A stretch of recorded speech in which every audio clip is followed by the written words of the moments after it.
Kita berdoa. Tuhan, kami bersyukur kepadamu pada siang hari ini. Kami bertemu melalui Zoom dalam proses belajar teologi perjanjian baru. Kami memohon pencerahan dari Tuhan dan berikan kami jaringan internet sehingga kami boleh belajar dengan efektif. Terima kasih Tuhan, dari awal pertengahan sampai akhir kami serahkan dalam nama Yesus Kristus kami berdoa. Amin.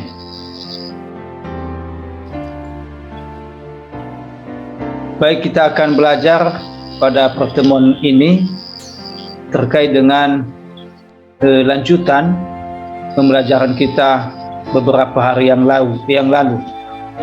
Beberapa hari yang lalu kita telah belajar terkait dengan kemanusiaan Kristus. Nah, kali ini kita akan belajar tentang keilahian daripada Kristus.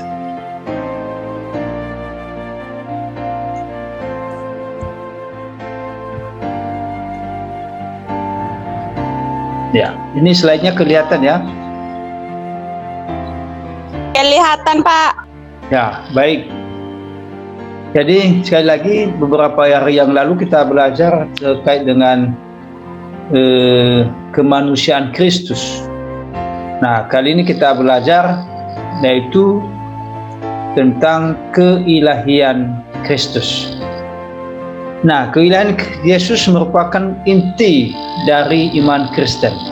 Ya, sekali lagi keilahian Yesus merupakan inti dari iman Kristen. Seperti kita ketahui bahwa Yesus itu punya natur ya. Yang pertama adalah dia adalah Allah yang sejati dan juga dia adalah manusia yang sempurna atau manusia yang sejati. Nah, tempoh hari kita telah membahas mengenai kemanusiaannya. Nah, kali ini adalah keilahian Yesus. Nah, keilahian Yesus merupakan inti dari iman Kristen. Jadi inti daripada iman Kristen terkait dengan kealahan atau keilahian Yesus itu sendiri. Nah, prinsip ini seringkali diragukan oleh banyak kalangan. Nah, ada banyak orang yang meragukan terkait dengan keilahian Yesus ini. Mereka beranggapan bahwa tidak mungkin Yesus itu Allah.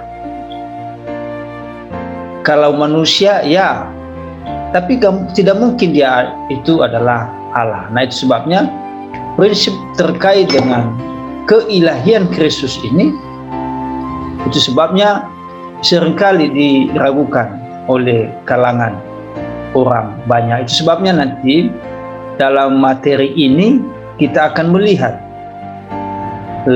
sebagai bukti apakah ia itu Allah yang sejati.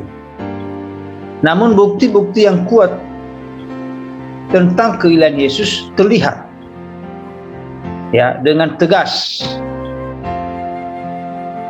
Ya, terlihat dengan tegas dalam keempat Injil, yaitu Matius, Markus, Lukas, dan Yohanes.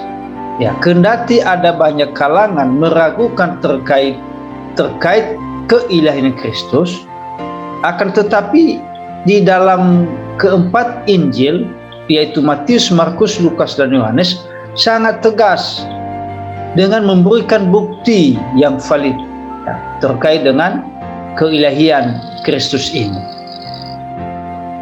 Nah, kita akan melihat nanti sejauh mana bukti-bukti yang terlihat dalam kitab Injil ini. Ya, dari keempat kitab Injil ini. Nah, oleh karena itu satu-satunya tolak ukur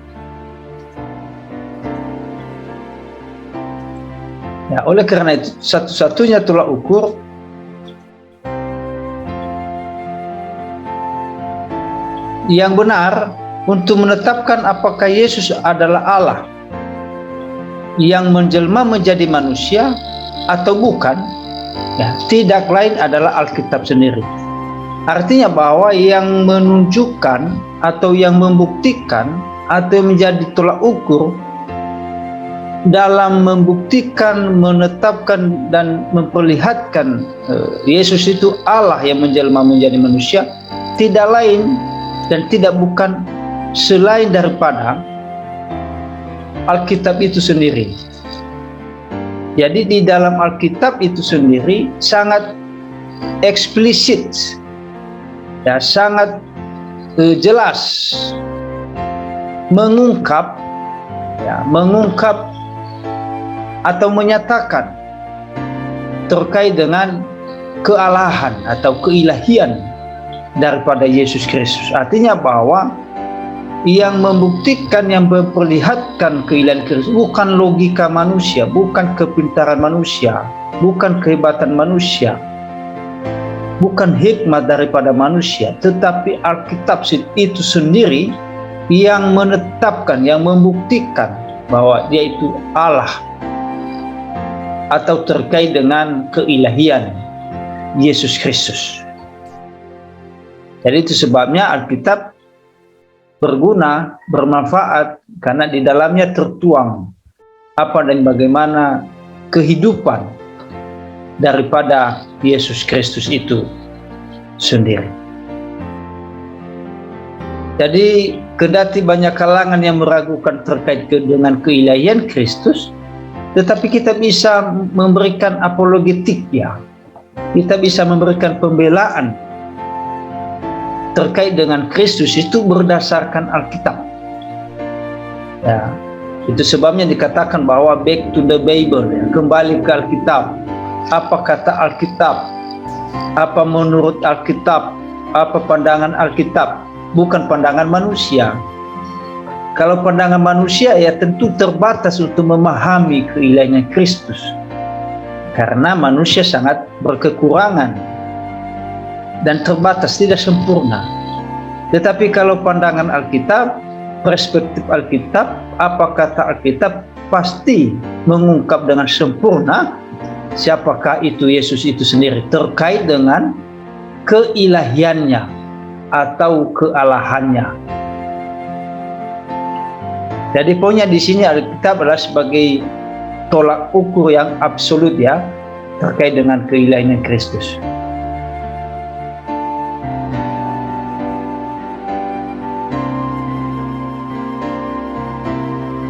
Nah, terkait dengan keilahian Yesus Kristus, maka dapat dikatakan bahwa Ia mengakui secara langsung siapa dirinya. Ya, pengakuan Yesus secara langsung, artinya Yesus mengakui secara langsung siapakah dirinya yang sesungguhnya, bahwa Ia bukan hanya manusia, tetapi Ia juga adalah Allah.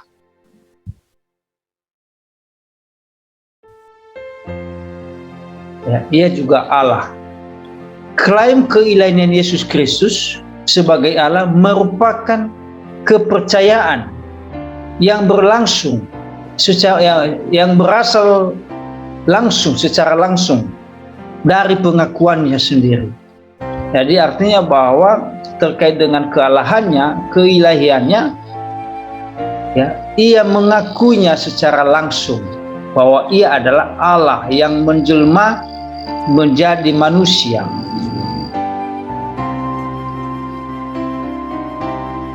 Jadi Yesus mengakui secara langsung, ya, bahwa Ia adalah Allah yang menjelma atau berinkarnasi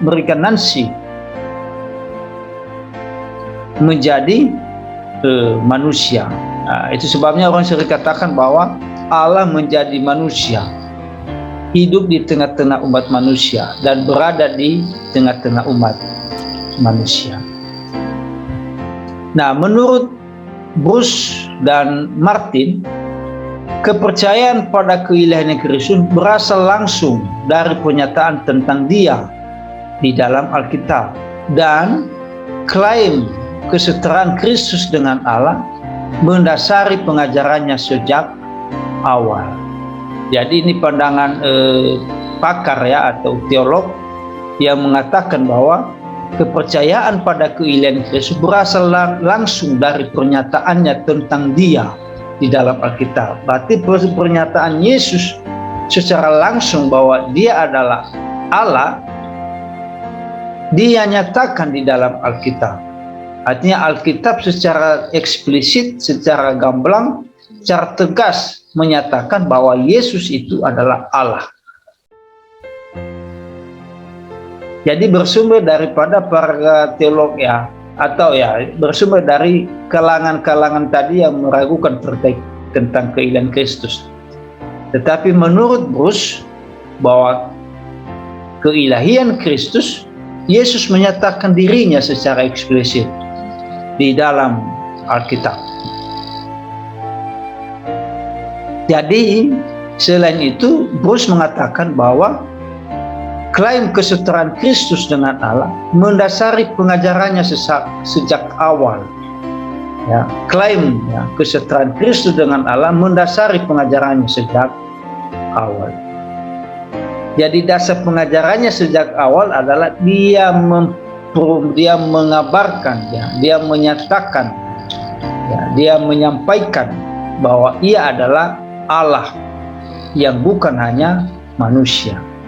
Dia Allah menjadi manusia.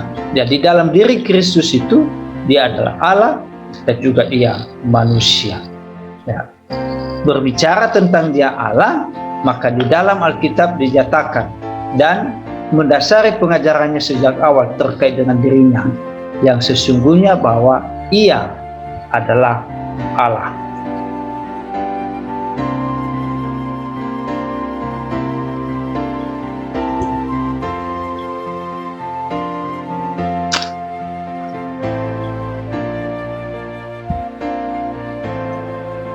Nah, dalam isi dan ruang lingkup ajarannya mencakup banyak hal yang baru tentang sifat Allah. Dalam ruang lingkup ajarannya mencakup banyak hal yang baru tentang sifat Allah. Jadi di dalam ajarannya, dalam ruang lingkup ajarannya tergambar di situ bahwa ia adalah Allah. Dalam ruang lingkup ajarannya tertuang di situ bahwa dia adalah Allah yang menjadi manusia.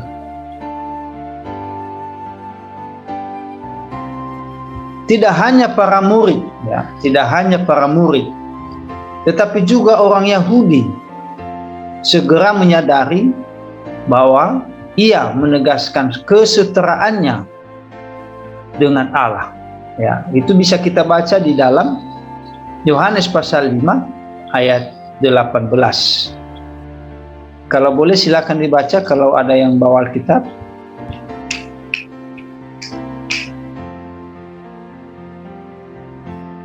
Kalau ada yang bawa Alkitab,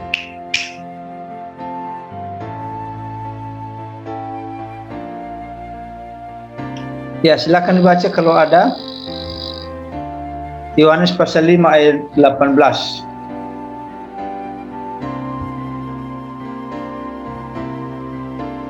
Baik, kalau tidak ada yang bawa kitab, saya baca.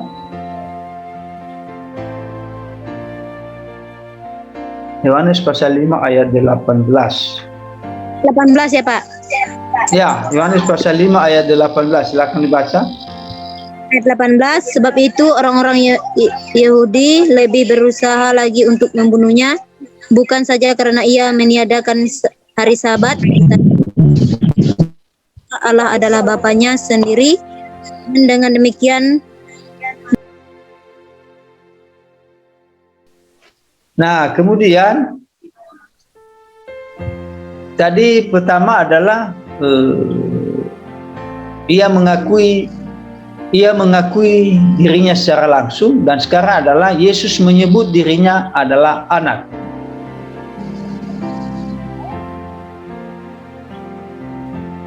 Yesus menyebut dirinya adalah anak.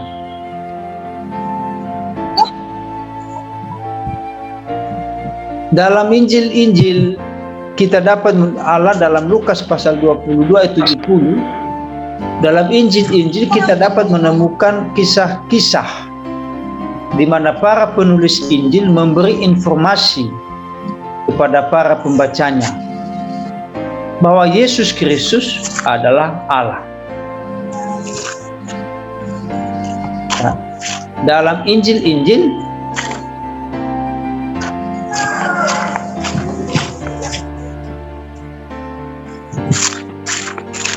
di mana para penulis Injil kita menemukan memberi informasi kepada para pembacanya bahwa Yesus Kristus adalah Allah, anak Allah. Jadi penulis Injil memberi penegasan, memberi informasi, ya, mempolemikkan terkait dengan Yesus itu adalah Allah. Nah, menurut Suliana Gunawan, pengakuan Yesus sebagai anak Allah merupakan momentum paling krusial yang tercatat di dalam Injil Sinoptik adalah ketika Petrus memberikan pengakuan kepada Yesus. Nah, dalam Matius 16 ayat 16 dikatakan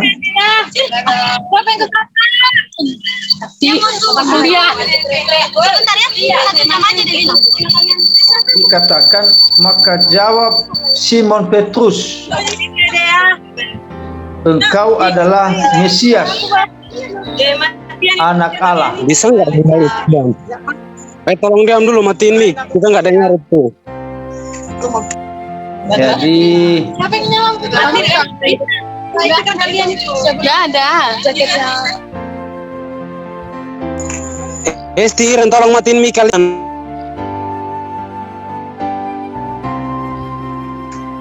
Tolong Hesti, Iren itu matiin mic-nya.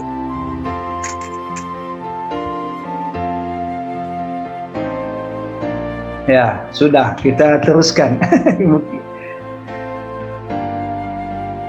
Ya, dari mana tadi ya? Ya, tadi dalam Injil-Injil kita mendapat menemukan kisah-kisah di mana para penulis Injil memberi informasi kepada para pembacanya bahwa Yesus Kristus adalah anak Allah. Jadi di dalam kitab-kitab Injil menegaskan, memberi informasi bahwa Yesus itu adalah anak Allah. Nah, anak Allah dalam hal ini bukan berarti ya seperti manusia, ya.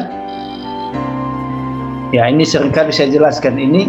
Jadi anak Allah di sini dalam berupa spiritualitas, ya, bukan biologis, ya.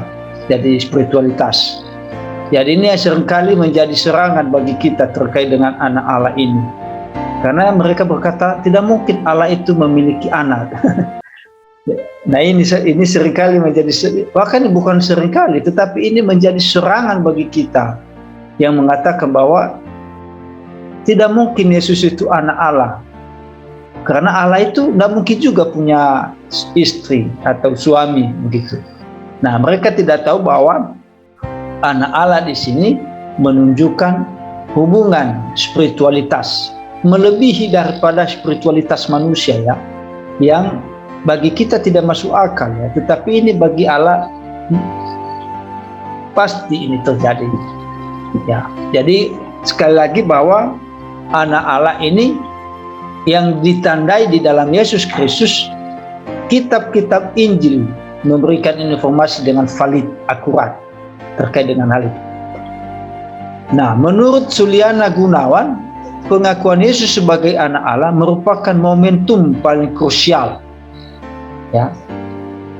Jadi pengakuan Yesus sebagai anak Allah merupakan momentum paling krusial yang tercatat di dalam Injil Sinoptik.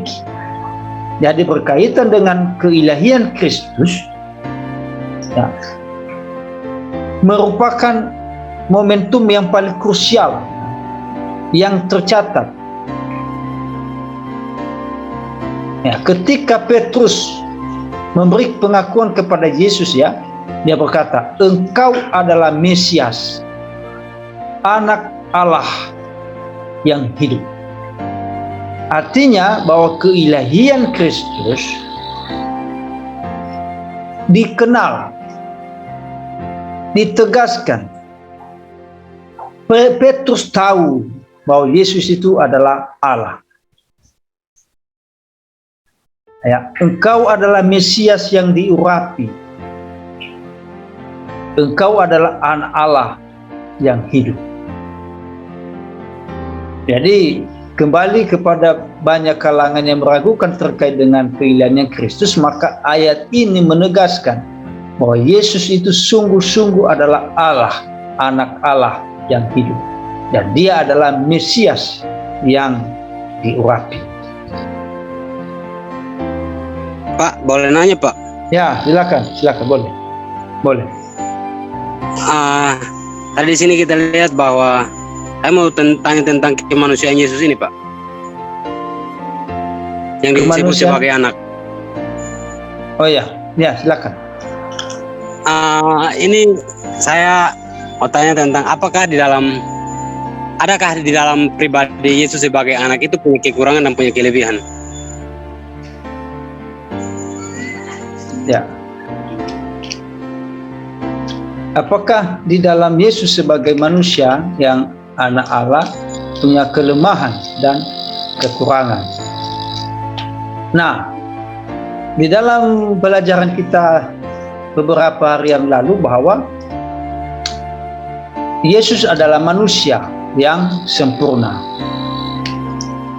Mengapa dia dikatakan sempurna? Karena dia bukan seperti manusia yang biasa, tetapi ia adalah manusia yang tanpa cacat celah, tanpa tercemar. Nah, kalau sudah dikatakan bahwa Yesus adalah manusia tanpa celah, tanpa cacat celah, maka otomatis ia tidak memiliki kekurangan. Ya, otomatis ia tidak memiliki kelemahan. Artinya bahwa Yesus itu adalah manusia yang sempurna, melebihi daripada manusia seperti biasanya. Jadi tidak ada kelemahan, tidak ada kekurangannya. Dan Alkitab juga mencatat bahwa ia bukan manusia yang lemah, ia bukan manusia yang berkekurangan. Ya, kendati dia banyak mengalami pencobaan. Ya, ketika iblis mencobai dia di situ tidak ada kekurangannya, tidak ada kelemahannya. Justru dia sempurna di situ. Kesempurnaannya di situ, ia tidak jatuh di dalam dosa, ia tidak tergoda dengan godaan iblis atau Roh Kudus mencoba membawa dia ke padang gurun itu. Tidak. Jadi Alkitab tidak mencatat bahwa dia memiliki kekurangan dan kelemahan. Justru Alkitab menyempurnakan kemanusiaannya itu bahwa dia sempurna adanya. Ya, begitu ya, tidak ada ya kelemahan dan kekurangannya. Oke, baik Pak. Ya. Jadi keilahian Kristus ditegaskan oleh para murid ya. Salah satunya di sini tadi bahwa Petrus mengakui Yesus itu adalah anak Allah. Jadi menolak ya, membantah para kalangan-kalangan tadi yang meragukan terkait dengan keilahian Kristus. Jadi ini menjadi jawaban juga kita ketika kita menghadapi ajaran-ajaran sesat, kita menghadapi musuh-musuh kita, ya musuh kita dalam hal ini orang yang meragukan terkait dengan keilahian Kristus, karena banyak sekali serangan-serangan itu. Maka hal ini menjadi pengalaman, menjadi wawasan, menjadi kesana kita berpikir bahwa Yesus itu adalah Allah. Jadi Alkitab mencatat dan para murid juga mengakuinya.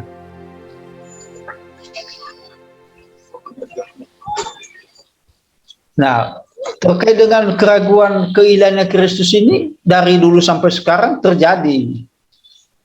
Ya, terjadi. Di luar sana banyak orang yang meragukan keilahian Kristus, ya, bukan hanya golongan yang berbeda kepercayaan dengan kita, tetapi orang kita pun ada itu meragukannya. Karena mereka mengatakan bahwa tidak mungkin ya Yesus itu adalah Allah. Nah, itu kan pemahaman yang dangkal yang muncul di pikiran mereka. Mereka tidak memahami bahwa Alkitab mencatat dan para murid juga mengakui bahwa Yesus itu adalah Allah. Nah, dan pengakuan Petrus tersebut dibenarkan dan diakuinya, ya, atau diakui oleh Yesus sendiri. Jadi pengakuan Petrus tadi, maka Yesus membenarkan pengakuan Petrus bahwa ia adalah Allah, bahwa ia adalah anak Allah. Yesus memperkenalkan dirinya sebagai Mesias. Yang tadi ya, ayat yang tadi, ya, Yesus memperkenalkan dirinya sebagai Mesias, anak Allah yang hidup, secara terbuka di muka umum. Jadi dia memproklamirkan dirinya sebagai Mesias, anak Allah, bukan bersifat tertutup, tetapi secara terbuka di depan umum. Jadi Yesus secara langsung, dengan gamblang, dia mengakui dirinya bahwa saya ini Mesias, anak Allah yang hidup. Jadi tidak ada yang bersifat menutupi sehingga orang bingung, tidak ada. Dan sehingga pada gilirannya kan orang Yahudi membenci dia karena kalimatnya ini. Orang Yahudi tadi membenci dia karena kalimatnya bukan hanya meniadakan hukum Taurat, tetapi ini juga menjadi penyebab bagi orang Yahudi membenci Yesus, karena mereka beranggapan bahwa tidak mungkin Allah itu di dalam diri Yesus itu. Dia itu hanya manusia, apalagi dia kan anak tukang kayu yang kita tahu keluarganya. Nah, di sisi lain mereka tidak tahu bahwa Yesus itu diutus Allah ke tengah dunia, tetapi melalui Maria. Tetapi dia bukan hubungan biologis, tapi diperanakan daripada Roh Kudus. Nah, ini yang menjadi salah satu penyebab kenapa orang Yahudi membenci Yesus, karena dia mengungkapkan tentang dirinya bahwa ia adalah Mesias, anak Allah yang hidup. Maksudnya kerahasiaan mengenai jati diri Yesus dibukakan di depan umum, bahwa memang ia adalah anak. Ada kata pengantar, makalah pun nggak ada kata pengantar. Jadi Yesus mengungkapkan di muka umum, jadi tidak serta-merta dia menutupi siapa dirinya, tetapi dia mengungkapkan, dia menyatakan dengan terang benerang bahwa ia adalah anak Allah.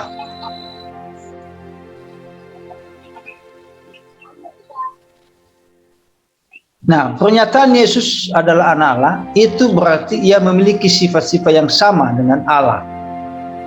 Kalau ia anak Allah, berarti ia memiliki sifat yang sama dengan Allah.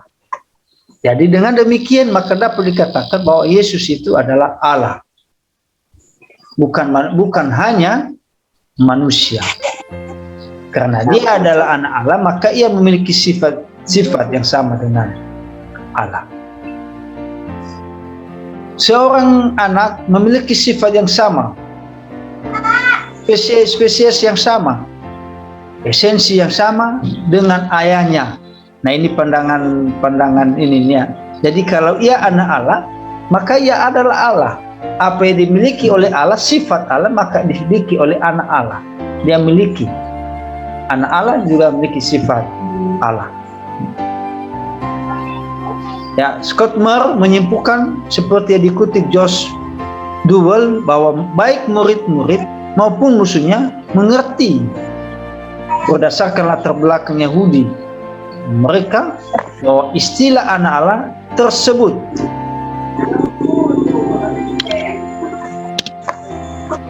ya mempunyai arti yang ilahi. Jadi McDowell menyatakan bahwa anak Allah mempunyai arti yang ilahi. Jadi anak Allah secara ini katanya tadi ya, secara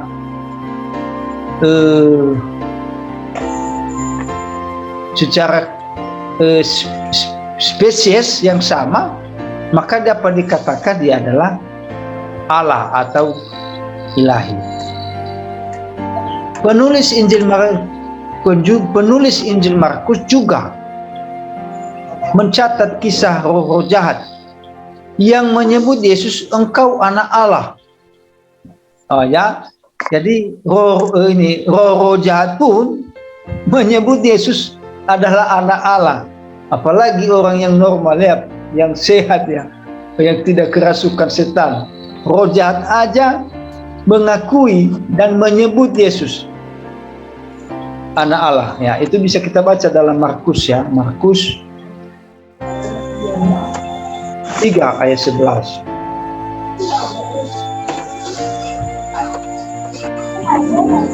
Bila mana roh-roh jahat itu melihat dia, mereka jatuh tersungkur di hadapannya dan berteriak, engkaulah anak Allah.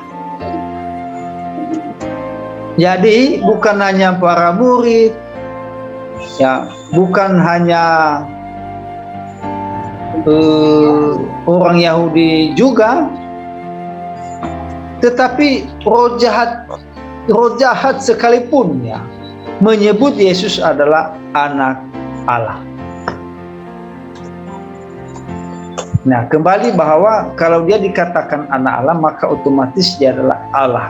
Karena sifat daripada Allah maka tercermin di dalam anak Allah itu sendiri. Jadi sekali lagi bahwa roh jahat sekalipun menyebut Yesus adalah anak Allah. Jadi tidak ada yang diragukan di situ.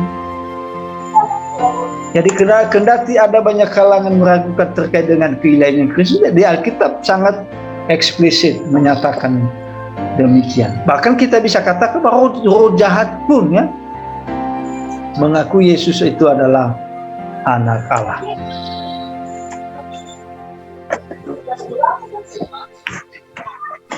Ungkapan atau sebutan ini mengekspresikan suatu kebenaran yang dalam mengenai jati diri Yesus sebenarnya, yang tidak diketahui oleh orang-orang yang sedang berdiri di situ, termasuk para muridnya, namun diketahui oleh roh jahat tersebut. Roh jahat itu mengenali Yesus adalah anak Allah. Itu berarti roh jahat itu mengakui keilahian Yesus. Jadi roh jahat aja mengakui keilahian Yesus ya. Jadi kalau misalnya yang lain tidak mengaku, itu berarti mata rohani mereka sudah tertutup oleh kegelapan. Mata rohani mereka tidak terbuka. Ya, sesungguhnya aja dalam ayat yang kita lihat tadi bahwa roh jahat aja mengaku Yesus sebagai Allah, anak Allah. Ya, jadi itu berarti roh jahat itu mengakui keilahian Yesus.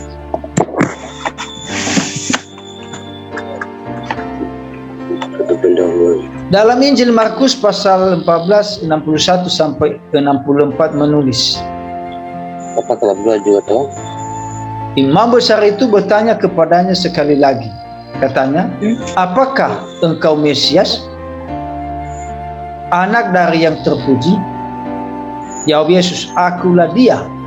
Dan kamu akan melihat anak manusia duduk di sebelah kanan yang maha kuasa dan datang di tengah-tengah awan di langit. Kemudian maka imam besar itu mengoyakkan pakaiannya dan berkata, untuk apa kita perlu saksi lagi? Kamu sudah mendengar hujatnya terhadap Allah. Bagaimana pendapatmu? Lalu dengan suara bulat mereka memutuskan, oh, dia harus dihukum mati. Tentang pernyataan imam besar, apakah engkau Mesias, anak dari yang maha tinggi? Jawaban Yesus sangat jelas bahwa ia menyamakan dirinya dengan Allah dengan berkata, akulah dia. Jadi Yesus menyatakan dirinya di depan para imam besar pada saat itu, bahwa dia bukan hanya manusia, tapi dia adalah Allah. Itu, tapi masalahnya itu kerja ke seluruh waktu. Ya. Jadi dia menyatakan dengan tegas siapa dirinya di depan imam besar, bahwa dia bukan hanya manusia, tetapi dia juga adalah Allah. Jadi dengan gamblang, dengan berani, jati dirinya siapakah dia sesungguhnya, dia berada di tengah-tengah dunia ini. Dia menyatakan, akulah dia, akulah Allah, akulah Tuhan. Jadi kalau bukan dia Allah, tidak mungkin dia mengaku dirinya adalah Allah di depan para imam. Kalau sudah dikatakan imam besar itu kan tidak sesuatu yang agak menakutkan, tetapi Yesus tidak menakutkan. Dia justru membuktikan, menyatakan dirinya yang sesungguhnya. Oh, dia Allah, dia adalah Allah yang menjadi manusia.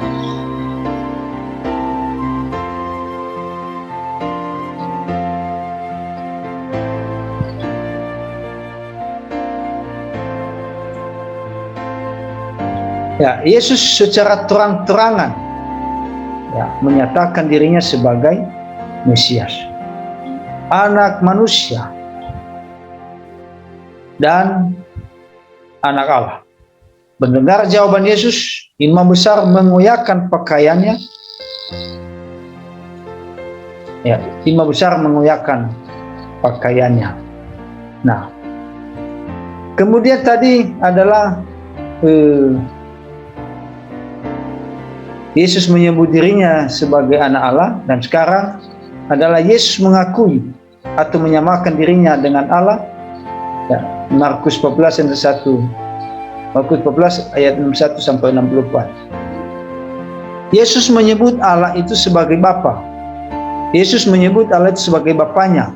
Ya, aku dan Bapa adalah satu. Yohanes 10 ayat 30 ya. Dan barang siapa melihat aku, telah melihat Bapa. Nah, ayat ini menunjukkan dia adalah Allah ya. Aku dan Bapa adalah satu. Kemudian, dan barang siapa melihat aku, telah melihat Bapa. Itu di Yohanes pasal 14 ayat 9.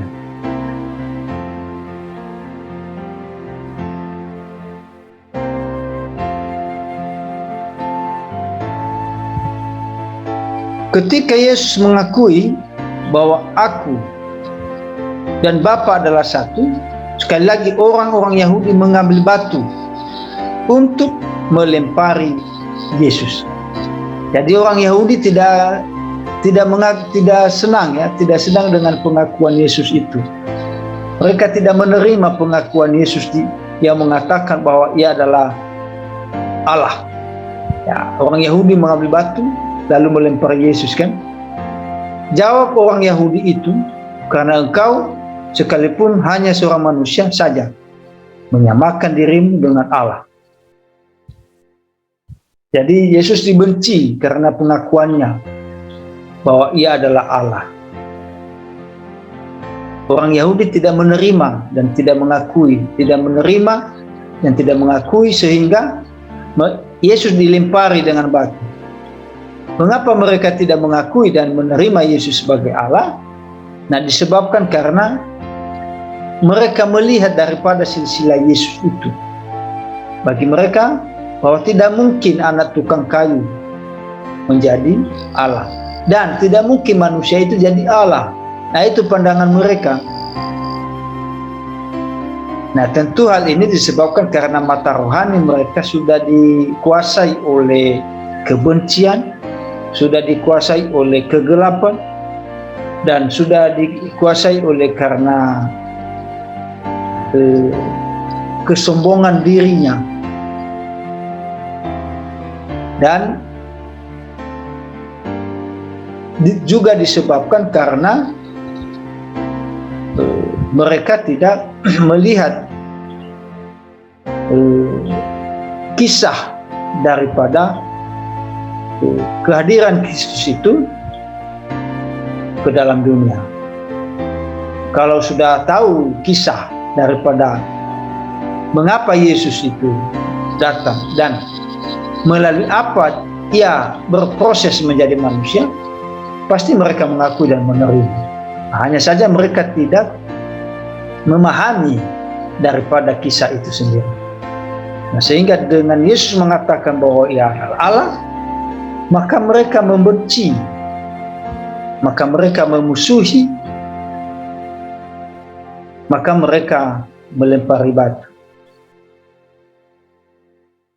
Nah, itu sebabnya nanti pada gilirannya mereka menyalibkan Yesus gitu ya.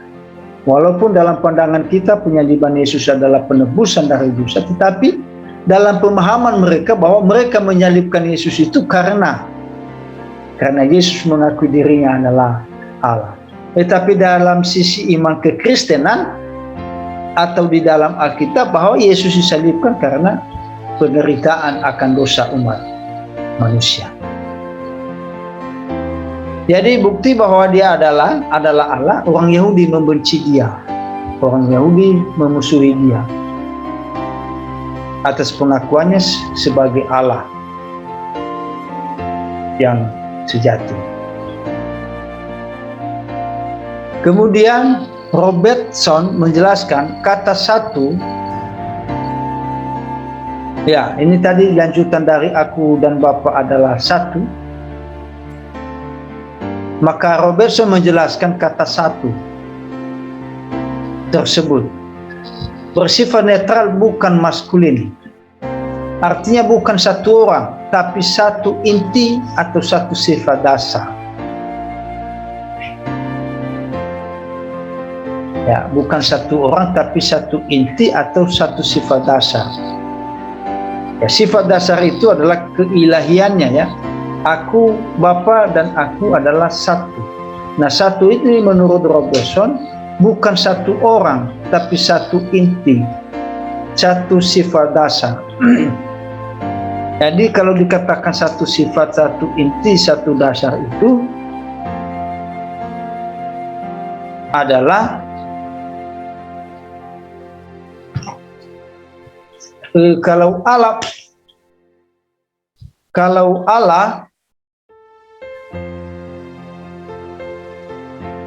kalau Allah memiliki kasih, kalau kebaikan, kemurahan, nah, maka Yesus juga memiliki hal demikian. Jadi satu inti atau satu sifat dasar yang dikatakan dengan aku dan Bapa satu. Pernyataan yang tegas dan mengenai ini adalah puncak dari pengakuan Yesus tentang hubungan di antara Bapa dan dirinya sendiri. Ya, pernyataan yang tegas dan mengenai ini adalah puncak dari pengakuan Yesus tentang hubungan di antara Bapa dan dirinya sendiri.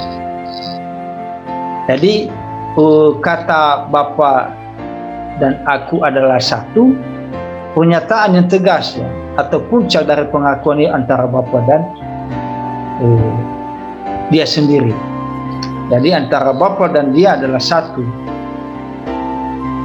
Nah, ini termasuk juga Allah Tritunggal ya, Bapa dan Anak dan Roh Kudus nanti ketika dia naik ke surga, maka dia menurunkan Roh Kudus. Jadi di dalam dirinya, di dalam diri mereka ada ya tadi satu ya, satu tadi. Bagi orang Yahudi adalah lambang penghujatan. Ya, bagi orang Yahudi adalah lambang penghujatan karena mereka tahu bahwa dengan melakukan hal itu Yesus dengan jelas mengklaim sebagai Allah. Jadi bagi orang Yahudi adalah lambang penghujatan karena mereka tahu bahwa dengan melakukan hal itu, Yesus dengan jelas mengklaim sebagai Allah. Jadi orang Yahudi seakan-akan Yesus itu menghujat Allah, atau lambang penghujatan Allah, karena mengklaim dirinya adalah Allah. Ya, tadi kembali kepada proses ya, kenapa Yesus ada. Jadi Allah menjadi manusia. Jadi mereka kurang memahami dan mereka tidak mengerti mengapa Yesus menjadi manusia, yang dari Allah menjadi manusia. Karena tidak mungkin Allah membebaskan manusia melalui kematian di atas kayu salib. Harus manusia yang membebaskan manusia dari dosa. Karena yang bersalah kan manusia, bukan ciptaan yang lain. Atau katakan bukan animal ya, bukan binatang ya, yang melakukan dosa.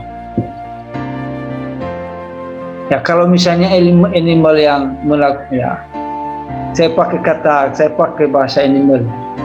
Kalau binatang, kalau terlalu kasar kalau binatang ya. Kalau misalnya binatang yang berdosa, pasti yang membebaskan mereka adalah binatang, gitu kan? Tapi karena manusia yang berdosa, maka manusia yang membebaskan manusia. Nah, itu sebabnya mereka tidak memahami itu. Mereka tidak mengerti terkait dengan hal itu. Sehingga apa? Mereka melakukan memusuhi Yesus. Nah, mereka mengatakan bahwa ini sebagai lambang penghujatan. Nah, ini pemahaman daripada orang Yahudi tadi.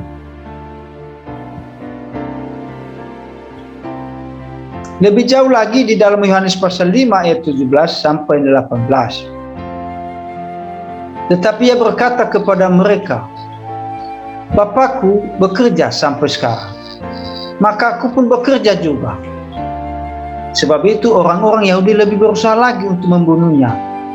Bukan saja karena ia meniadakan hari Sabat, tetapi juga karena ia mengatakan bahwa ia adalah Allah, Allah adalah Bapanya sendiri, dan dengan demikian menyamakan dirinya dengan Allah.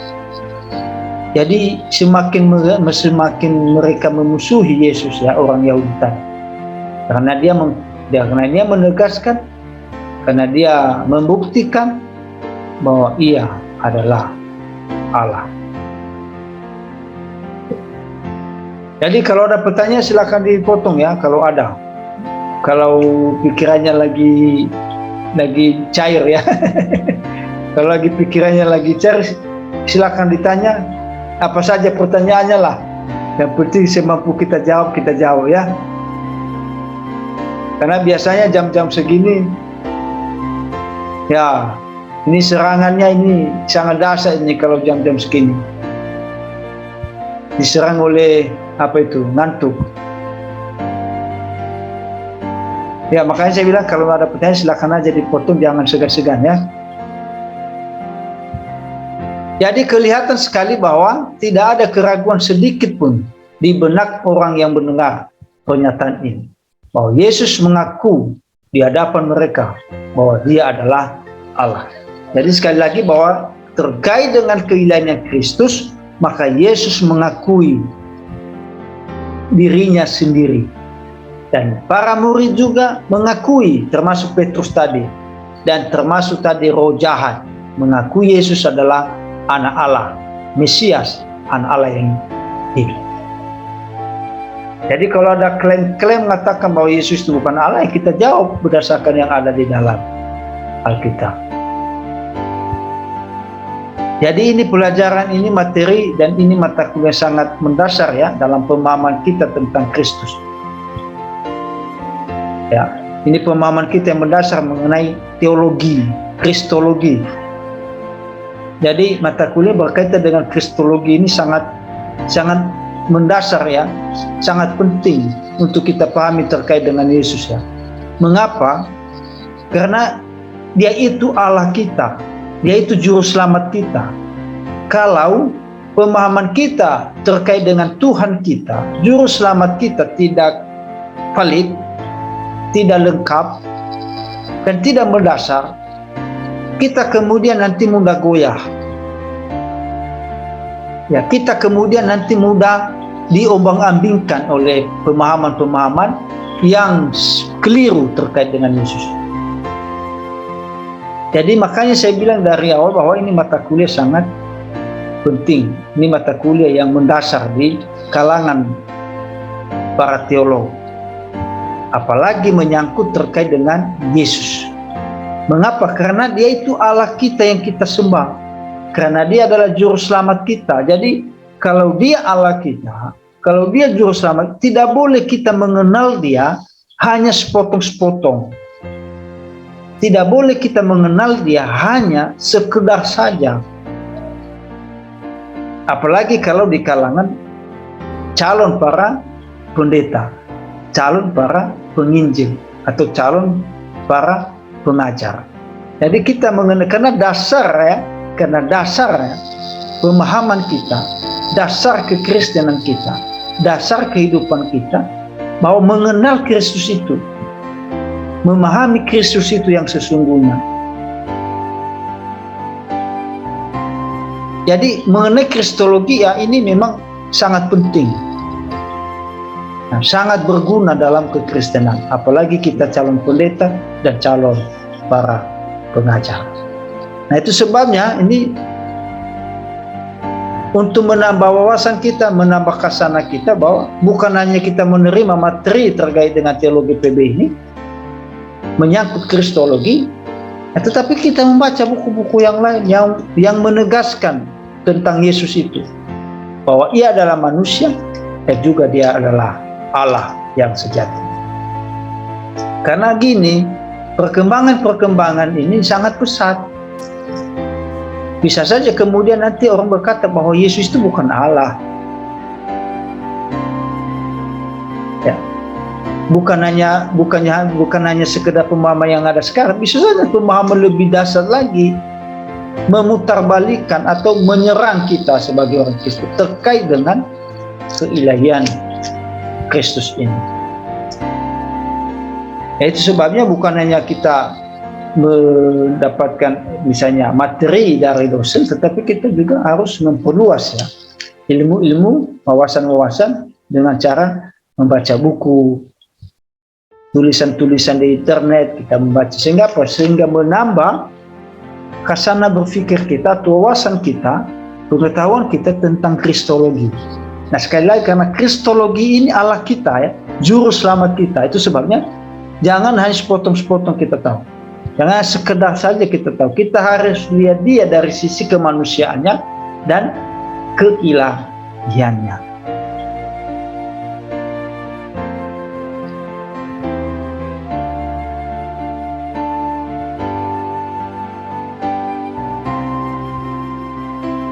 Nah, kemudian Yesus mengakui dirinya telah ada sebelum Abraham.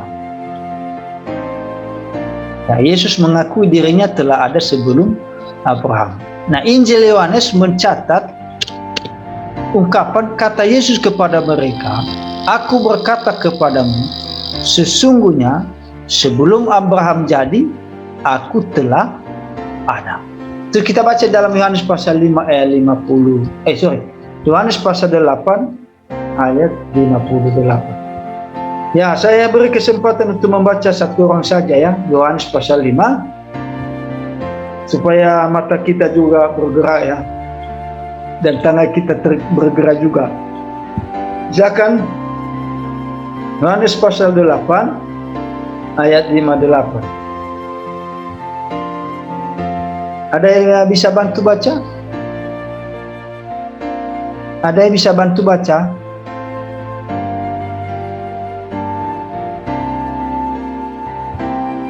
Halo? Halo? Halo? Yohanes berapa? Ya, Yohanes pasal 8, ada di slide. Ini ada. Oke, Pak.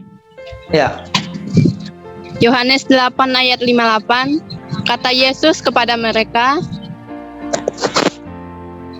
"Aku berkata kepadamu, sesungguhnya sebelum Abraham jadi, aku telah ada." Nah, jadi ayat ini menunjukkan bahwa Yesus itu sudah ada sebelum Abraham, dalam posisinya sebagai Allah, ya, bukan sebagai manusia, ya. Jadi dalam posisinya sebagai Allah, bukan sebagai manusia. Dia menjadi manusia nanti setelah Abraham, bahkan sudah jauh setelah Abraham. Tetapi sebelum Abraham ada, dia sudah ada dalam posisi sebagai Allah.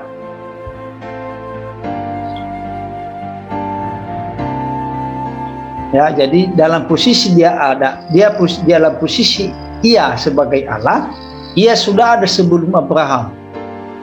Tetapi dalam posisinya manusia, dia baru ada setelah Abraham sudah lama tiada, begitu ya. Tapi dalam kealahannya, dia sudah ada sebelum Abraham. Jadi terkait dengan keilahiannya, maka Yesus menyatakan dirinya bahwa ia sudah ada sebelum lahir itu Abraham atau sebelum Abraham ada. Jadi ungkapan aku ada menurut perjanjian lama hanya mengacu pada YHWH yang abadi dan yang ada sejak semula sampai selama-lamanya. Aku ada sebagai suatu pernyataan akan keabsolutan, keilahian, ketuhanan Yesus. Jadi aku ada ini menunjukkan keabsolutan, keilahiannya. Ya, yang mengacu kepada dia ada sebelum Abraham ada tadi. Atau berapa dikatakan bahwa dia ada sebelum dunia dijadikan, ya, dalam posisinya Allah. Jangankan Abraham sebelum ada, jangankan sebelum Abraham ada, sebelum dunia dijadikan pun dia ada, dia ada, eksistensinya ada. Itu makanya disebut adalah Alfa dan Omega, awal dan akhir, ya, yang tidak bisa kita ukur. Kapan mulai dia ada dan kapan dia berakhir ada. Artinya bahwa kendati dunia ini roboh, kendati dunia ini runtuh, tetapi Allah tetap ada dari awal sampai akhir. Firman-Nya tidak akan pernah berubah, dan kendati dunia ini roboh dan dunia runtuh, dia tetap adalah Allah yang memiliki eksistensi, atau dia adalah Allah yang ada. Ketika Yesus memproklamirkan bahwa ia telah ada sebelum Abraham, jadi ia sedang mengacu pada pendengarnya kepada kitab Keluaran pasal 3 ayat 13 sampai 14. Dalam hal ini menurut Jonathan, bahwa bagi Yohanes, Yesus adalah sosok ilahi, YHWH, yang menampakkan diri kepada Musa di atas batu setelah penglihatan langsung tentang kemuliaan Allah ditolak oleh Musa. Dia adalah Allah penuh rahmat dan kebenaran. Jadi menurut pakar Jonathan, bahwa Yesus adalah sosok ilahi, YHWH. Aku adalah aku, ya, yang menampakkan diri kepada Musa. Nah, hal ini membuktikan bahwa Yesus itu adalah Allah yang dalam perjanjian lama dia sudah diberitakan, yang dalam perjanjian lama sudah disingkapkan, yang dalam perjanjian lama sudah dinyatakan. Jangankan sebelum Abraham ada, sebelum dunia dijadikan pun ia sudah ada. Bahwa itu menunjukkan Yesus itu bukan hanya manusia biasa, tapi dia adalah Allah yang sejati.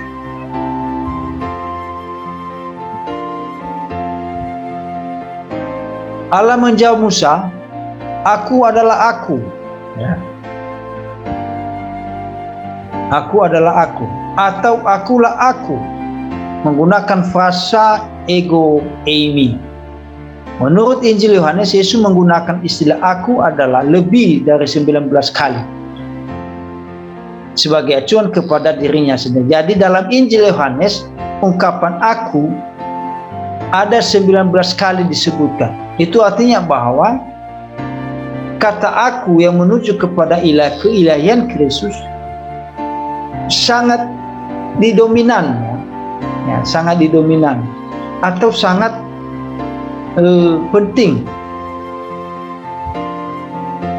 atau bisa menegaskan bahwa Yesus itu adalah Allah yang sejati. Setiap orang Yahudi dengan nyaring dan dengan jelas akan mendengar tuntutan Yesus atas sifat ketuhanan. Itulah sebabnya orang-orang Yahudi mengambil batu untuk melempari Yesus. Karena seperti yang mereka katakan, engkau sekalipun hanya seorang manusia saja, menyamakan dirimu dengan Allah. Jadi orang Yahudi hanya mengenal Yesus sebagai manusia. Tidak mungkin dia adalah Allah, katakan demikian ya. Karena tadi disebabkan karena mana mungkin manusia jadi Allah. Nah, mereka tidak melihat tujuan ilahi daripada Allah. Allah menjadi manusia karena dosa manusia, karena dosa manusia itu sendiri. Kalau tanpa dia menjadi manusia, maka manusia tidak akan bebas. Maka tidak ada yang bisa menembus manusia dari dosa. Dan jika dia tidak menjadi manusia,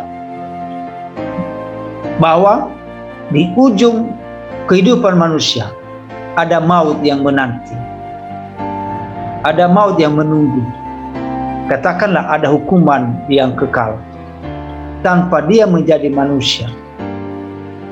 Nah, karena dia menjadi manusia, itulah kasihnya bagi kita. Nah, justru orang Yahudi menolak kasih Allah itu, tidak menerima kasih Allah itu, justru melempari kasih Allah itu, yaitu Yesus Kristus. Mengapa? Karena mereka menganggap bahwa dia itu manusia, tidak mungkin menjadi Allah. Nah, mereka tidak memahami dalam diri Kristus dia adalah Allah yang sejati. Jadi tadi ayat yang sudah mendukung tadi, aku dan Bapa adalah satu. Bahkan roh jahat tadi mengakui Yesus adalah Mesias, anak Allah. Nah, ini kedegilan kehidupan orang-orang Yahudi yang tidak menerima mengakui Yesus sebagai anak Allah atau sebagai Allah. Pada zaman Tuhan Yesus, sebutan akulah ego ini dalam bahasa Yunani merupakan padanan sebutan untuk YHWH. Aku adalah aku. Jadi sebutan ego ini padanan sebutan dari YHWH. Aku adalah aku. Tiada orang lain selain aku, atau tiada Allah lain selain aku. Artinya bahwa tiada Allah lain selain Yesus Kristus. Aku adalah aku. Jadi orang nggak ada di dalam diriku selain aku sendiri. Jadi ini menunjukkan bahwa Yesus adalah Allah. Di dalam pengakuannya dalam bahasa Yunani, di dalam perjanjian baru terkait dengan ego ini, Yesus mengakui adalah ego ini pada sebutan daripada YHWH.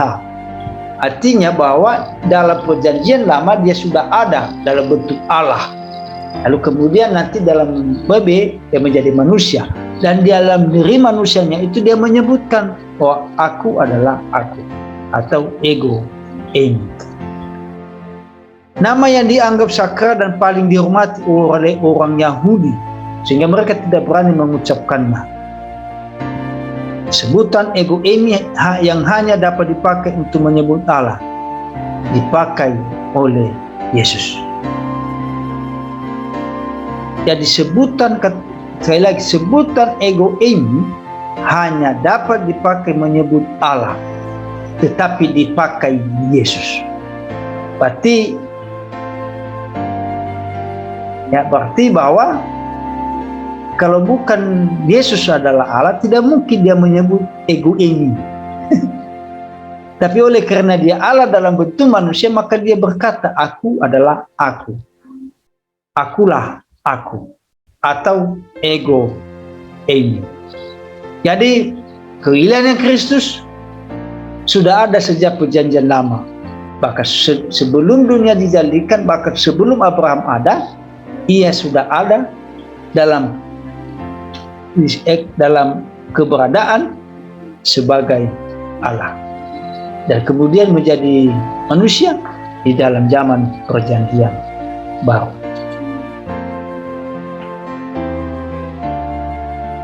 Contoh yang paling jelas ya adalah kata Yesus kepada mereka, "Aku berkata kepadamu, sesungguhnya sebelum Abraham jadi, aku telah ada." Ego eimi. Kesempatan lain Yesus memakai sebutan ini bagi dirinya.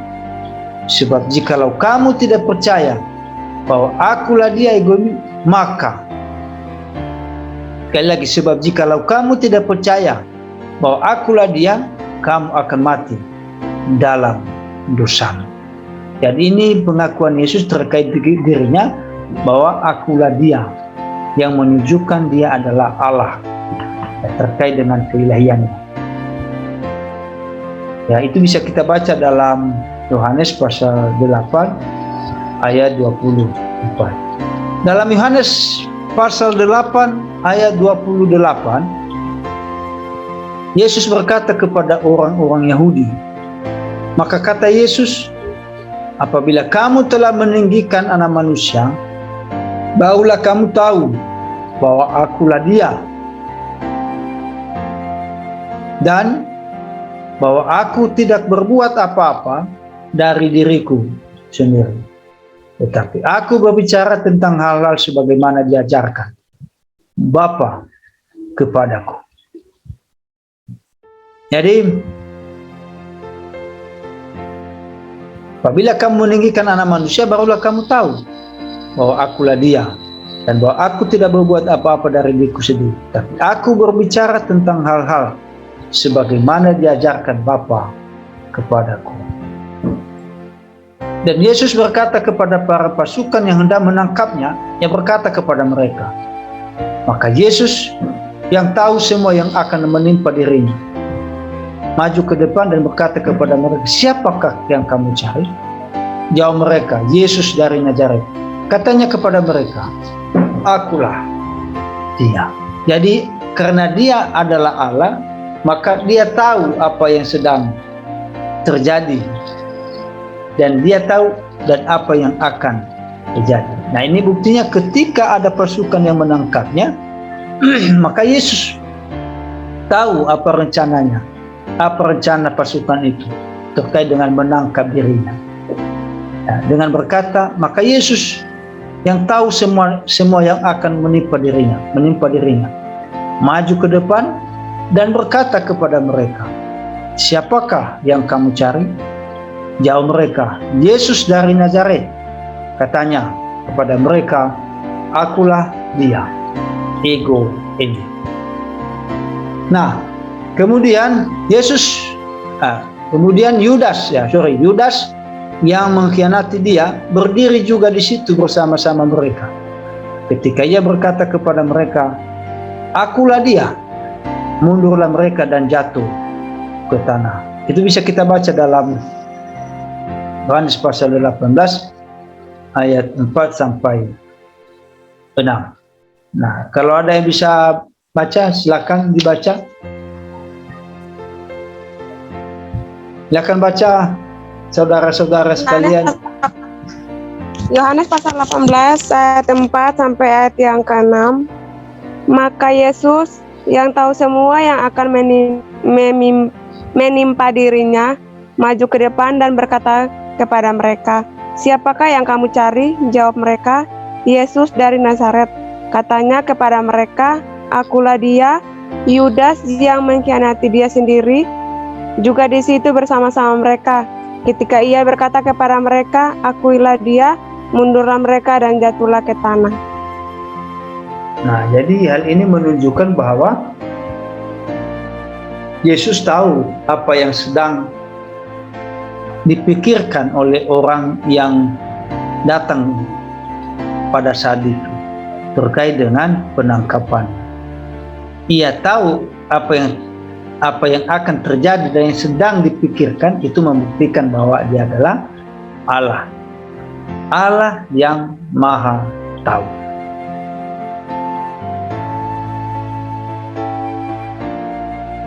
Jadi dia membuktikan bahwa dia Allah yang Maha Tahu.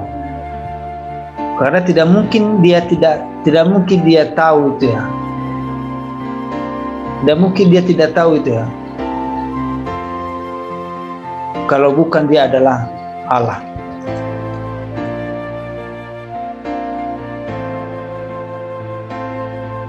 Kemudian karena mereka merasa yakin bahwa Yesus adalah Allah, para penulis Perjanjian Baru dengan jelas menghubungkan Yesus dengan ayat-ayat Perjanjian Lama yang mengacu kepada YHWH. Markus mengutip kitab Yesaya pasal 10 ayat 3, ada suara yang berseru-seru, persiapkanlah di padang gurun jalan untuk Tuhan, luruskanlah di padang belantara jalan raya bagi Allah kita. Markus menafsirkan bahwa ayat itu digenapi sewaktu Yohanes Pembaptis menyiapkan jalan bagi Yesus. Jadi poinnya di sini adalah jalan untuk Tuhan, YHWH. Jadi menyerukan terkait dengan kehadiran Kristus ya di tengah-tengah dunia. Dalam kehadiran itu maka Yesaya menubuatkan ada suara yang berseru-seru, persiapkanlah di padang gurun jalan untuk Tuhan. Kata Tuhan di sini YHWH mengacu kepada ego eimi tadi, ya, mengacu kepada Yesus Kristus tadi ya, akulah dia, ego eimi. Jadi persiapkan di padang gurun jalan untuk Tuhan. Nah, kata Tuhan YHWH ini mengacu kepada ego eimi. Ego eimi tadi adalah Yesus. Akulah dia, ego eimi. Mungkin mengerti ya maksud saya di sini ya. Jadi Yesaya sebagai profetik ya, penubuatan, maka dia berseru dan berkata, persiapkanlah di padang gurun jalan untuk Tuhan. Tuhan di situ YHWH. Dan YHWH di situ adalah sebutan daripada ego eimi. Nah, ego eimi itu adalah Yesus sendiri. Nah, di sini Yesus disebut Tuhan. Nah, Yesus di sini disebut adalah Allah. Jadi Yesaya mengaku Yesus adalah Allah. Ya, Yesus mengaku Yesus adalah, Yesaya mengaku Yesus adalah Allah yang sempurna. Jadi bukan hanya manusia. Nah, buktinya di sini dia katakan bahwa persiapkan di padang gurun jalan untuk Tuhan. Tuhan di sini adalah Yesus Kristus. Ya. Jadi dia disebut Allah dalam PL ini. Nah, luruskan di padang belantara jalan raya bagi Allah kita. Allah kita di sini adalah Yesus ya. Jadi luruskan di padang belantara jalan raya bagi Allah kita. Ya, Allah di sini yang disebut adalah Yesus. Markus menafsirkan bahwa ayat ini digenapi sewaktu Yohanes Pembaptis menyiapkan jalan bagi Yesus. Jadi Yohanes Pembaptis berkata, bertobatlah sebab kerajaan Allah sudah dekat. Kerajaan Allah itu sudah dekat, artinya Yesus itu sudah dekat. Nah, dalam Perjanjian Lama berkaitan dengan Yesaya ini menyebut Yesus adalah Tuhan atau Allah.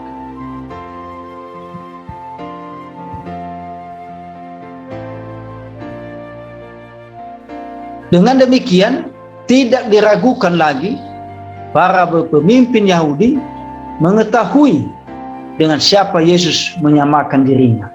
Jadi, tuduhan